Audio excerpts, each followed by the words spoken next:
My friends, Manor Lords actually did it.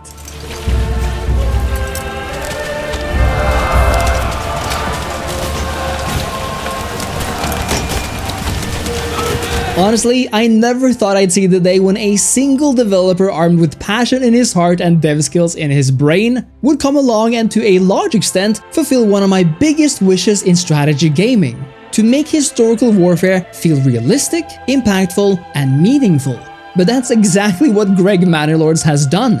And like David vs Goliath, he's somehow managed to create a battle system that both appears and feels much more visceral and intense than its size and focus might suggest. And that's why in this video, I'm going to tell you why Manor Lords' combat system is so amazing. Now let's make one thing clear. Manor Lords is obviously first and foremost a medieval city builder, or town builder simulation if you will, since we're dealing with a much more personal and zoomed down scale than say a SimCity or a City Skylines. In other words, you'll spend the vast majority of your time in Manor Lords doing the things that a Lord of the Manor does. Like making sure everyone's got their ale cup filled, keeping their wheat growing, and making sure them taxes enter the right pockets. Now this is all well and good. After all, development and feeling that growth and expansion is a part of any city builder and strategy game. But what ultimately lends that crucial revolutionary dimension to Manor Lords is that it adds that second layer of strategy, namely the act of commanding units in battle. Now in a way this is nothing new.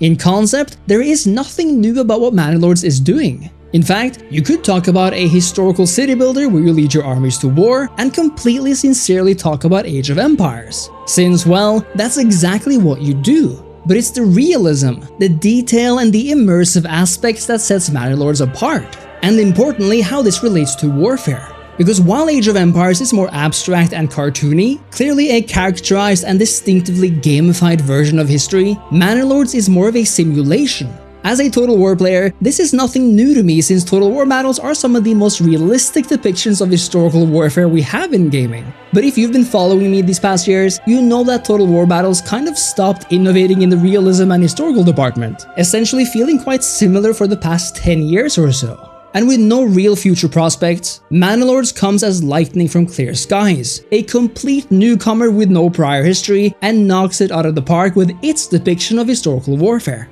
For you see, Manor Lords isn't just a pretty face. Sure, it looks beautiful when your levies march across the land, basking in the sunlight, making their way through the snow, or preparing for a battle in the night. In fact, it looks so good that you don't want to do anything else but watch. But it's not just a pretty face, even though, again, seeing those units clash into one another, or the flight of those arrows take off.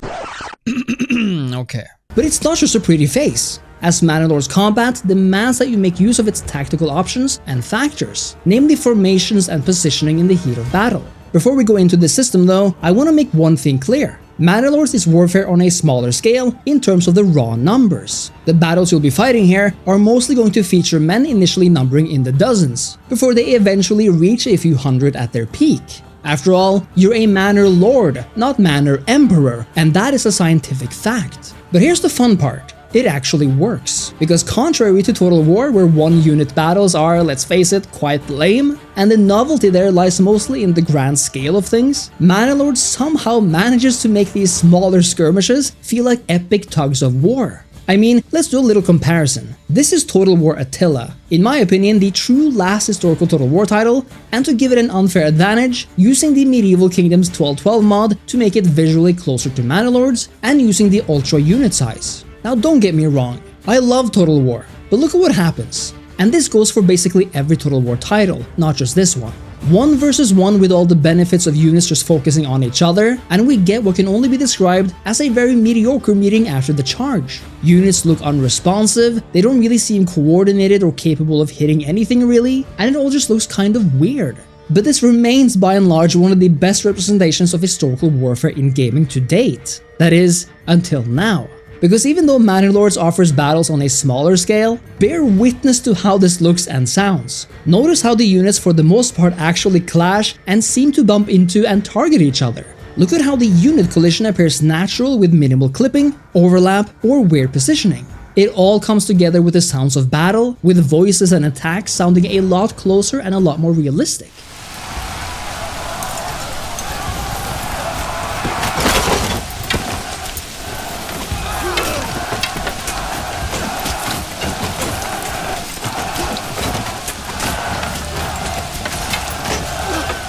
And this is just with minimal units on the field really. Try larger battles. This is the largest battle I've ever fought in Manor Lords. My side counted about 260 units to begin with, while I imagine the enemy also counted somewhere around 200. In Total War, this would have been a fairly mundane fight in comparison, but in Manor Lords, it becomes a true struggle for survival, and just watch how awesome it looks.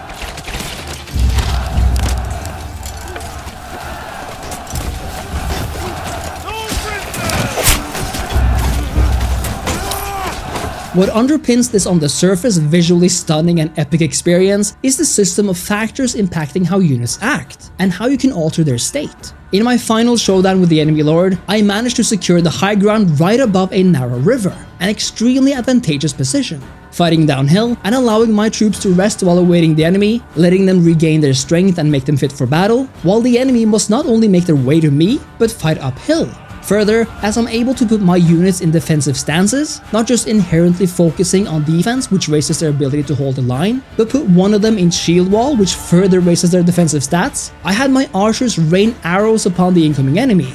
And truly, I have never felt this immersed in the battle since my first time playing Rome Total War way back when. The thing about Manor Lords is that since you're only playing with a literal handful of units at any time, each unit matters that much more.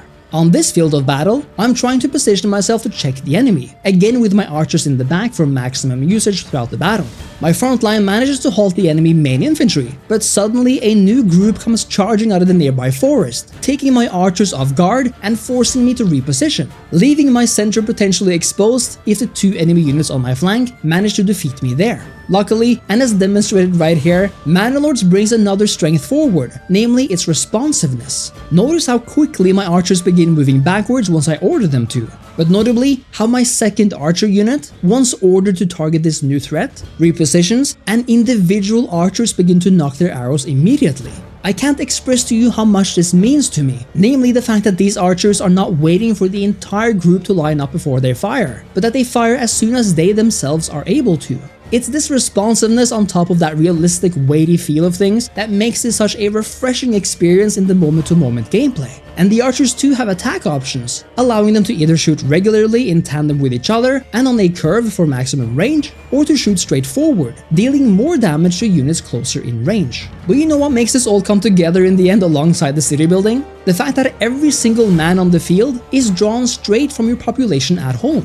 That means that when you're off campaigning, your workforce is temporarily and dramatically cut. But it also means that if you lose men in battle, they will forever be lost to you, potentially significantly damaging your economy and your ability to defend yourself in the future, not to speak of the families they leave behind. Indeed, not only does this make for one of the most immersive population systems ever, but your industry can also be geared towards warfare by having artisans crafting various weapons and better, more durable armor, giving your men a better fighting chance against the enemy.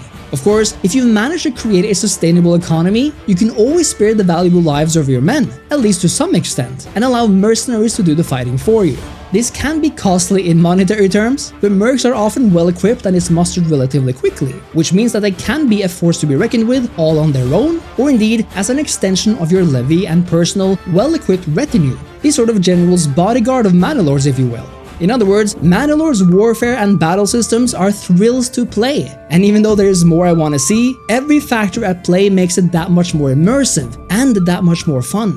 And in the end, that's what matters. It only comes as a massive cherry on top that it literally looks positively next gen compared to any other strategy game out there. But you know, I'll absolutely take that bite. Let me know what you think of Manor Lords warfare and combat so far, and if you enjoyed the video and want more, remember to leave a like and sub to the channel. Thank you so much for watching, and I'll see you next time. Cheers!